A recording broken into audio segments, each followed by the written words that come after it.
ഇതാണ് Kevin. Kevin stock മാർക്കറ്റിലെ ഒരു പുതിയ ഇൻവെസ്റ്ററാണ്. ഒരുപാട് ആളുകൾ കെവിനോട് പറഞ്ഞിട്ടുണ്ട്, അതായത് സ്റ്റോക്ക് മാർക്കറ്റ് വളരെയധികം റിസ്ക്കിയാണെന്ന്, പൈസ പോകാനൊക്കെ വളരെയധികം എളുപ്പമാണെന്ന്. എങ്കിൽ പോലും കെവിൻ സ്റ്റോക്ക് മാർക്കറ്റിൽ ഇൻവെസ്റ്റ് ചെയ്യാനായിട്ട് തീരുമാനിച്ചു. അങ്ങനെ അദ്ദേഹം ആദ്യത്തെ 1 ലക്ഷം മുടക്കിക്കൊണ്ട് കുറച്ച് സ്റ്റോക്സ് പർച്ചേസ് ചെയ്തു. ഒരുപാട് ഡൈവേഴ്സിഫൈഡ് ആയിട്ടുള്ള പോർട്ട്ഫോളിയോ ഒന്നല്ല അദ്ദേഹം ക്രിയേറ്റ് ചെയ്തിട്ടുള്ളത്. ഒരൊറ്റ സ്റ്റോക്ക് മാത്രമായിരുന്നു അദ്ദേഹത്തിൻ്റെ പോർട്ട്ഫോളിയോയിൽ ഉണ്ടായിരുന്നത്.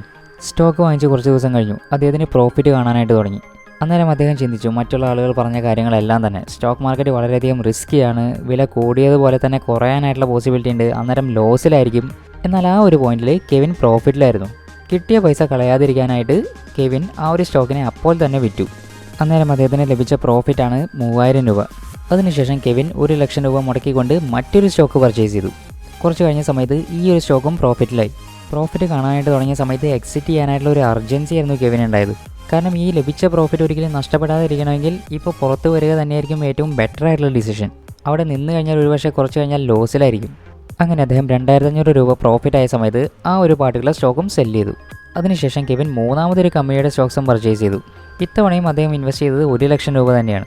ഇവിടെയും ഇനീഷ്യലി അദ്ദേഹത്തിന് പ്രോഫിറ്റ് തന്നെയാണ് കാണാനായിട്ട് സാധിച്ചത്. കെവിന് തോന്നി പ്രോഫിറ്റ് ഉണ്ടാകുന്ന സമയത്ത് സെല്ല് ചെയ്യുകയാണെങ്കിൽ ഈ ഒരു പ്രോസസ്സിൽ യാതൊരുവിധ ലോസും ഉണ്ടാവാനായിട്ട് പോകുന്നില്ലെന്ന്. ആ ഒരു പർച്ചേസിൻ്റെ പ്രോഫിറ്റ് 2000 രൂപയിൽ നിൽക്കുന്ന സമയത്ത് അദ്ദേഹം അത് വീണ്ടും സെല്ല് ചെയ്തു. 3 തവണയായിട്ട് ഇപ്പോൾ അദ്ദേഹത്തിൻ്റെ കയ്യിൽ 7500 രൂപയുടെ പ്രോഫിറ്റ് ഉണ്ട്. പിന്നീട് ഈ ഒരു പ്രോസസ്സ് കണ്ടിന്യൂ ചെയ്യാനായിട്ട് കെവിൻ തീരുമാനിച്ചു. അദ്ദേഹം വീണ്ടും ഒരു സ്റ്റോക്ക് പർച്ചേസ് ചെയ്തു. എന്നാൽ ഇത്തവണ ആ ഒരു പർച്ചേസ് ചെയ്ത സ്റ്റോക്കിൻ്റെ ഷെയർ പ്രൈസ് താഴോട്ട് വരികയാണ് ചെയ്തത്.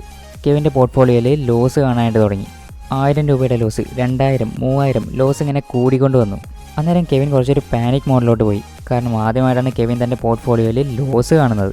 ക്ലിയർലി എന്താ ചെയ്യേണ്ടതെന്ന് ആ ഒരു പോയിന്റിൽ കെവിൻ അറിയില്ല. എങ്കിലും അദ്ദേഹം പ്രോഫിറ്റിന് വേണ്ടി വെയിറ്റ് ചെയ്തു. ഏതെങ്കിലും ഒരു പോയിന്റിൽ സ്റ്റോക്ക് തിരിച്ചു കയറി പ്രോഫിറ്റിലാകുന്ന സമയത്ത് അപ്പോൾ തന്നെ എക്സിറ്റ് ചെയ്യാനായിരുന്നു കെവിൻ്റെ പ്ലാൻ. എങ്കിലും തിരിച്ചു കയറുന്ന യാതൊരുവിധ ലക്ഷണവും ആ ഒരു സ്റ്റോക്ക് കാണിച്ചില്ല.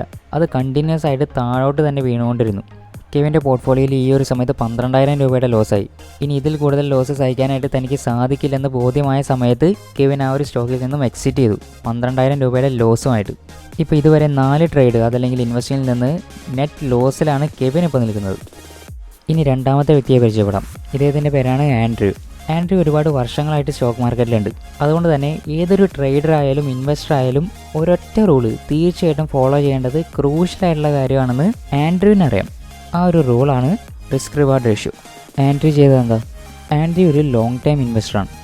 ആൻഡ്രൂ 1 ലക്ഷം മുടക്കി ഒരു സ്റ്റോക്ക് വാങ്ങുന്ന സമയത്ത് ഒരിക്കലും ടാർഗറ്റായിട്ട് കീപ്പ് ചെയ്യുന്നത് 2000 രൂപയുടെ പ്രോഫിറ്റോ അതല്ലെങ്കിൽ 3000 രൂപയുടെ പ്രോഫിറ്റോ ഒന്നും തന്നെയായിരിക്കില്ല. പകരം ആ ഒരു സ്റ്റോക്കിൽ നിന്നും പരമാവധി എത്രത്തോളം അഡ്വാൻറ്റേജ് എടുക്കാനായിട്ട് സാധിക്കുമോ ആ ഒരു അഡ്വാൻറ്റേജ് എടുക്കാൻ തന്നെയായിരിക്കും. എന്ന് വെച്ചാൽ അദ്ദേഹം എക്സിറ്റ് ചെയ്യാനായിട്ട് പോകുന്നത് മിനിമം 15000 രൂപയോ അതല്ലെങ്കിൽ 20000 രൂപയോ എല്ലാം പ്രോഫിറ്റ് ആയതിന് ശേഷമായിരിക്കും. എന്ന് വെച്ചാൽ അത് ലഭിക്കുമെന്ന് ഉറപ്പുള്ള സ്റ്റോക്കുകളിൽ മാത്രമേ ആൻഡ്രൂ ഇൻവെസ്റ്റ് ചെയ്യാറുള്ളൂ. ഏതെങ്കിലും ഒരു സ്റ്റോക്ക് വാങ്ങിച്ചുകൊണ്ട് കുറച്ചൊരു പ്രോഫിറ്റ് എത്തുന്ന സമയത്തേക്ക് സെല്ല് ചെയ്യുന്ന ഒരു സ്റ്റൈൽ ആയിരുന്നില്ല ആൻഡ്രൂവിൻ്റേത്. ഇനി അതേസമയം ലോസ് ഉണ്ടാകുന്ന സമയത്തോ? ഏതെങ്കിലും ഒരു സ്റ്റോക്കിൽ ലോസ് ഉണ്ടാകുന്ന സമയത്ത് 2 ഓപ്ഷനാണ് ആൻഡ്രൂവിനുള്ളത്. ഒന്നുകിൽ ആ ഒരു സ്റ്റോക്ക് ഹോൾഡ് ചെയ്യാം. കാരണം എന്താ? ആൻഡ്രൂ ഒരു ലോങ് ടൈം ഇൻവെസ്റ്ററാണ്. അദ്ദേഹത്തിന് സമയത്തിൻ്റെ മേലെ അഡ്വാൻറ്റേജ് ഉണ്ട്. ഏതെങ്കിലും ഒരു കാലത്ത് ആ ഒരു സ്റ്റോക്ക് തിരിച്ച് മുകളിലോട്ട് കയറി വന്നാൽ മതി ആൻഡ്രൂവിന്. അത്രയും സമയം വേണമെങ്കിൽ അദ്ദേഹത്തിന് അത് ഹോൾഡ് ചെയ്യാനായിട്ട് സാധിക്കും. രണ്ടാമത്തെ ചോയ്സ് എന്ന് പറയുന്നത് ആ ഒരു സ്റ്റോക്കിൽ നിന്നും എക്സിറ്റ് ചെയ്യുക എന്നുള്ളതാണ്. എങ്കിൽ പോലും ഇതുപോലെ എക്സിറ്റ് ചെയ്യുന്ന സമയത്ത് ഒരുപാട് ലോസ് എത്തിയതിന് ശേഷമായിരിക്കില്ല എക്സിറ്റ് ചെയ്യുന്നുണ്ടാവുക. അതൊരു ലൂസിങ് സ്റ്റോക്ക് ആണെന്നുണ്ടെങ്കിൽ വളരെ പെട്ടെന്ന് തന്നെയായിരിക്കും ആൻഡ്രൂ എക്സിറ്റ് ചെയ്യുന്നുണ്ടാവുക. ഇനി ഇവിടേക്ക് വരാം, റിസ്ക് റിവാർഡ് റേഷ്യോ. മെയിൻറ്റെയിൻ ചെയ്യേണ്ട റിസ്ക് റിവാർഡ് റേഷ്യോ വളരെയധികം സിമ്പിളാണ്. എല്ലായ്പ്പോഴും റിസ്ക് കുറവായിരിക്കണം, റിവാർഡ് കൂടുതലായിരിക്കണം. ഫോർ എക്സാമ്പിൾ ആദ്യത്തെ എക്സാമ്പിളിൽ കെവിൻ്റെ കാര്യം എടുക്കുന്ന സമയത്ത് അദ്ദേഹത്തിൻ്റെ റിവാർഡ് വളരെയധികം കുറവായിരുന്നു. എന്നാൽ അതേസമയം റിസ്ക് വളരെയധികം കൂടുതലാണ് താനും.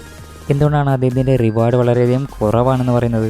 കാരണം അദ്ദേഹം വളരെ പെട്ടെന്ന് തന്നെയായിരുന്നു ഒരു സ്റ്റോക്കിൽ നിന്നും എക്സിറ്റ് ചെയ്തുകൊണ്ട് പോകുന്നത്. എന്നാൽ അതേസമയം ലോസ് ഉണ്ടാകുന്ന സമയത്ത് അദ്ദേഹം ആ ഒരു സ്റ്റോക്കിനെ ഹോൾഡ് ചെയ്യുകയാണ് ചെയ്തത്. ഇവിടെ അദ്ദേഹം 4 തവണ ഇൻവെസ്റ്റ് ചെയ്തു അതല്ലെങ്കിൽ ട്രേഡ് ചെയ്തു. ഈ 4 എണ്ണത്തിൽ 3 തവണയും അദ്ദേഹം സക്സീഡ് ചെയ്യുകയാണ് ചെയ്തിട്ടുള്ളത്. 1 തവണ മാത്രമാണ് അദ്ദേഹം ഫെയിൽ ആയിട്ടുള്ളത്. എങ്കിൽ പോലും നെറ്റ് പ്രോഫിറ്റ് ആൻഡ് ലോസ് എടുത്ത് നോക്കുന്ന സമയത്ത് അദ്ദേഹം ലോസിലാണ്. അതിന് കാരണം എന്താണെന്നാൽ ഈ ഒരു റിസ്ക് റിവാർഡ് റേഷ്യോ അദ്ദേഹം മെയിൻറ്റെയിൻ ചെയ്തിട്ടേ ഇല്ല. അദ്ദേഹത്തിൻ്റെ ആ ഒരു ഇൻവെസ്റ്റിംഗ് സ്റ്റൈലിൽ റിവാർഡ് വളരെയധികം കുറവാണ്, എന്നാൽ റിസ്ക് വളരെയധികം കൂടുതലാണ് താനും. അതായത് ഒരുപാട് വിന്നിങ് ഉണ്ടായതിന് ശേഷവും ഒരൊറ്റ ലോസ് ഉണ്ടാകുന്ന സമയത്ത് അദ്ദേഹം മൊത്തത്തിൽ ലോസിലായി പോകും. ഇനി രണ്ടാമത്തെ വ്യക്തിയുടെ കാര്യം എടുക്കാം. ആൻഡ്രൂവിൻ്റെ കാര്യം എടുക്കുന്ന സമയത്ത് ഇദ്ദേഹത്തിൻ്റെ റിസ്ക് റിവാർഡ് റേഷ്യോ ആണ് 1:2. എന്ന് വെച്ചാൽ അദ്ദേഹം 2 രൂപ പ്രോഫിറ്റിന് വേണ്ടി ടാർഗറ്റ് ചെയ്യുന്ന സമയത്ത് 1 രൂപയായിരിക്കും അദ്ദേഹം ലോസ് ഉണ്ടാവാനായിട്ടുള്ള പോസിബിലിറ്റി. ചുരുക്കി പറഞ്ഞാൽ ഇദ്ദേഹം എൻ്റർ ചെയ്തിട്ടുള്ള ഏതെങ്കിലും ഒരു ഇൻവെസ്റ്റിങ് വിൻ ചെയ്യുന്ന സമയത്ത് അദ്ദേഹത്തിന് ലഭിക്കുന്നത് 2 രൂപയായിരിക്കും. എന്നാൽ ലൂസ് ചെയ്യുന്ന സമയത്ത് അദ്ദേഹത്തിന് ലോസ് ആവുന്നത് 1 രൂപയായിരിക്കും. ഇനി ഇവിടെ കുറച്ച് സിനാരിയോസ് കൺസിഡർ ചെയ്യാം. നമ്പർ 1, 50-50. ഇതെന്താ സംഭവം? ഒരു വർഷത്തിനിടയ്ക്ക് ആൻഡ്രൂ 100 സ്റ്റോക്കുകൾ ഇൻവെസ്റ്റ് ചെയ്തു. ഈ 100 സ്റ്റോക്കുകളിൽ ഇൻവെസ്റ്റ് ചെയ്ത സമയത്ത് 50 സ്റ്റോക്കും പ്രോഫിറ്റിലായിരുന്നു, 50 സ്റ്റോക്ക് അതേസമയം ലോസിലായിരുന്നു. ഈ ഒരു കണ്ടീഷനിൽ ഒരു വർഷം കഴിയുന്ന സമയത്ത് ആൻഡ്രൂ പ്രോഫിറ്റിലായിരിക്കുമോ അതോ ലോസിലായിരിക്കുമോ? തീർച്ചയായിട്ടും ഈ ഒരു കേസിൽ ആൻഡ്രൂ പ്രോഫിറ്റിൽ തന്നെയായിരിക്കും. കാരണം എന്താ? ഇവിടെ ആൻഡ്രൂ 50 സ്റ്റോക്കുകളിൽ വിൻ ചെയ്ത സമയത്ത് 50 സ്റ്റോക്കുകളിൽ ലൂസ് ചെയ്യുകയാണ് ചെയ്തിട്ടുള്ളത്. എന്നാൽ വിൻ ചെയ്ത സമയത്ത് അദ്ദേഹത്തിന് ഏൺ ചെയ്യാനായിട്ട് സാധിച്ചത് 2 രൂപയാണെങ്കിൽ ലൂസ് ചെയ്ത സമയത്ത് അദ്ദേഹത്തിന് ലോസ് ആയിട്ടുള്ളത് 1 രൂപയാണ്. കാരണം ഇവിടെ അദ്ദേഹത്തിൻ്റെ റിസ്ക് റിവാർഡ് റേഷ്യോ 1:2 ആണ്. എന്ന് വെച്ചാൽ ഈ ഒരു കേസിൽ ഒരു വർഷത്തിന് ശേഷം ഇൻവെസ്റ്റ് ചെയ്തതിൽ പകുതി സ്റ്റോക്കുകളിൽ അദ്ദേഹം പരാജയപ്പെട്ടാലും അദ്ദേഹം പ്രോഫിറ്റിൽ തന്നെയായിരിക്കും. Scenario number 2, 40:60. ഇതെന്താ സംഭവം? ഒരു വർഷത്തിനകത്ത് ആൻഡ്രൂ ഇൻവെസ്റ്റ് ചെയ്തതിൽ 40 സ്റ്റോക്കുകളിൽ അദ്ദേഹം പ്രോഫിറ്റിലായിരുന്നു, 60 സ്റ്റോക്കുകളിൽ അദ്ദേഹം ലോസിലായിരുന്നു. നേരത്തെ കേസിനെ വെച്ച് കമ്പയർ ചെയ്യുന്ന സമയത്ത് ഇവിടെ ആൻഡ്രൂവിൻ്റെ ലോസുകളുടെ എണ്ണം കൂടുതലാണ്. എങ്കിൽ പോലും ഇതുപോലെ ലോസ് ഉണ്ടാകുന്ന സമയത്തും അദ്ദേഹം ഈ ഒരു റിസ്ക് റിവാർഡ് റേഷ്യോ തീർച്ചയായിട്ടും മെയിൻറ്റെയിൻ ചെയ്തിരുന്നു 1:2 ആയിട്ട് തന്നെ. അതായത് 40 സ്റ്റോക്കുകളിൽ അദ്ദേഹം വിൻ ചെയ്യുന്ന സമയത്ത് ഏൺ ചെയ്തിട്ടുള്ളത് 2 രൂപയാണ്. എന്നാൽ അതേസമയം 60 സ്റ്റോക്കുകളിൽ ലൂസ് ചെയ്യുന്ന സമയത്ത് അദ്ദേഹം ലൂസ് ചെയ്തിട്ടുള്ളത് 1 രൂപയും. എന്ന് വെച്ചാൽ അദ്ദേഹം ഏൺ ചെയ്യുന്നത് 80 രൂപയാണെങ്കിൽ ലൂസ് ചെയ്യുന്നത് 60 രൂപയായിരിക്കും. എന്ന് വെച്ചാൽ ഒരു വർഷത്തിന് ശേഷം അദ്ദേഹത്തിൻ്റെ net profit and loss statement എടുത്ത് നോക്കുന്ന സമയത്ത് അദ്ദേഹം പ്രോഫിറ്റിൽ തന്നെയായിരിക്കും. Scenario number 3, 35:65. ഈ ഒരു കേസിൽ ആൻഡ്രൂ ഒരു വർഷത്തിനിടയ്ക്ക് 100 സ്റ്റോക്കുകൾ ഇൻവെസ്റ്റ് ചെയ്ത സമയത്ത് 35 തവണ പ്രോഫിറ്റിലായിരുന്നു, എന്നാൽ 65 തവണയും ലോസിലായിരുന്നു. ഇവിടുത്തെ കാര്യം എടുക്കുന്ന സമയത്തോ ഇവിടെയും അദ്ദേഹം 1:2 റിസ്ക് റിവാർഡ് മെയിൻറ്റെയിൻ ചെയ്തിരുന്നു. വിൻ ചെയ്യുന്ന സമയത്ത് 2 രൂപ ഏൺ ചെയ്യും, ലൂസ് ചെയ്യുന്ന സമയത്ത് 1 രൂപയായിരിക്കും ലൂസ് ചെയ്യുക. ആ ഒരു കേസിൽ ഇവിടെ നോക്കി കഴിഞ്ഞാൽ കാണാനായിട്ട് സാധിക്കും 70 രൂപ ഏൺ ചെയ്യുന്ന സമയത്ത് 65 രൂപയായിരിക്കും അദ്ദേഹം ലൂസ് ചെയ്യാനായിട്ട് പോകുന്നത്. എന്ന് വെച്ചാൽ ഇവിടെയും സ്ലൈറ്റ്ലി അദ്ദേഹം പ്രോഫിറ്റിൽ തന്നെയായിരിക്കും ഒരു വർഷം കഴിയുന്ന സമയത്ത്.